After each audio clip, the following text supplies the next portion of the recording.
సీత కష్టాలు సీతకి, పీత కష్టాలు పీతకి. అంటే ఏంటో అనుకున్నా ఇన్నాళ్ళు. అమ్మ వాళ్ళ ఇంటి పక్కనే వరి చేనుంది. నాన్న ఆ చేలో ఈ ఏరు వరి నాటాడు. మామూలుగా మనం తినే బియ్యమే నాటాడు. మొన్న డిసెంబర్ మంత్‌లో వరదలొచ్చినియి కదా! అప్పుడు సగం పైనే చేను పడిపోయిందంట. 1 వీక్ ఫుల్లుగా వానలు. పడిపోయిన చేనంతా మొలకలు మొలిసిపోయి నారుమడిలాగా ఉంది. ఎంతో నష్టం జరిగిందంట. నాన్నకే కాదు ఊర్లో రైతులందరికీ పంట నష్టం జరిగిందంట. ఈ ఇయర్ కొంచెం హ్యాపీ. గుడ్డిలో మెల్ల నయమంటారు కదా! అంతే కదా! పూర్తిగా నాశనం అయిపోయే కంటే కొంచెం అన్నా మిగిలిందని హ్యాపీ. ప్రీవియస్ ఇయర్ అయితే నాన్న చేలన్నీ కోసాడు. అంతే పెద్ద వాన. 1 వీక్ ఫుల్లుగా వాన. ఓదెలన్నీ నీళ్ళల్లోనే మునిగిపోయినియి. చాలా ఓదెలు మొక్కలు మొలిసిపోయినియి.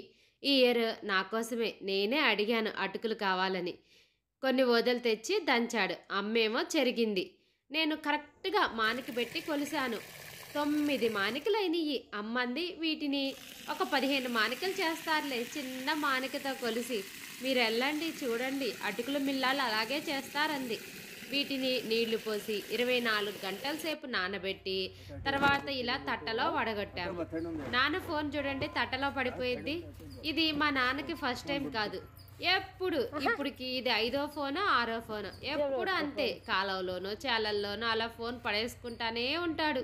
ఎన్ని ఫోనులు మార్చాడో.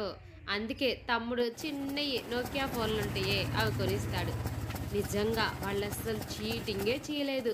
9 అంటే 9 మానికలే వచ్చినియి. ఇంత నిజాయితీగా ఉంటారా అనిపించింది.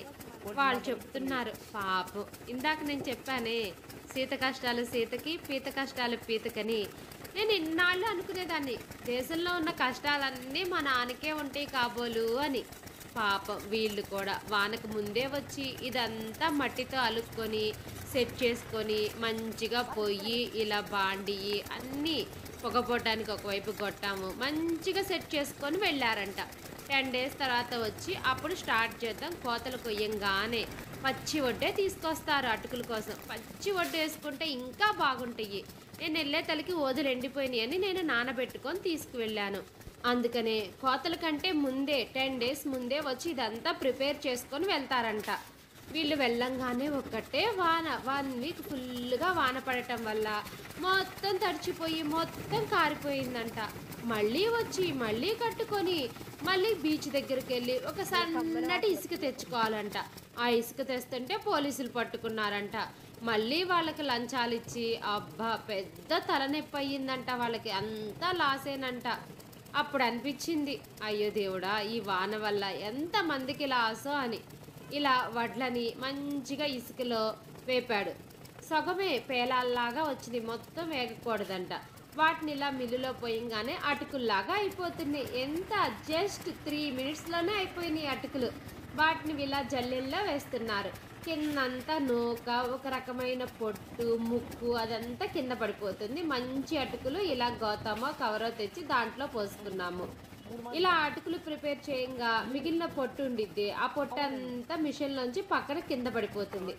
ఆ పొట్టును వాళ్ళు వేస్ట్ చేయట్లేదు. ఆ పొట్టుతోనే ఇక్కడ అటుకులు వేపటానికి మంట కావాలి కదా. అక్కడ ఒక ఆమె కూర్చుంది. ఆమె కొంచెం కొంచెం కొంచెం కొంచెం వేస్తూ ఉంది. అలా వేస్తూ ఉంటే ఇక్కడ మంట సరిపోయిద్దంట. ఎక్కువ వేస్తే వడ్లు మాడిపోతాయి అంట. తక్కువ వేస్తే అటుకులు మంచిగా రావంట.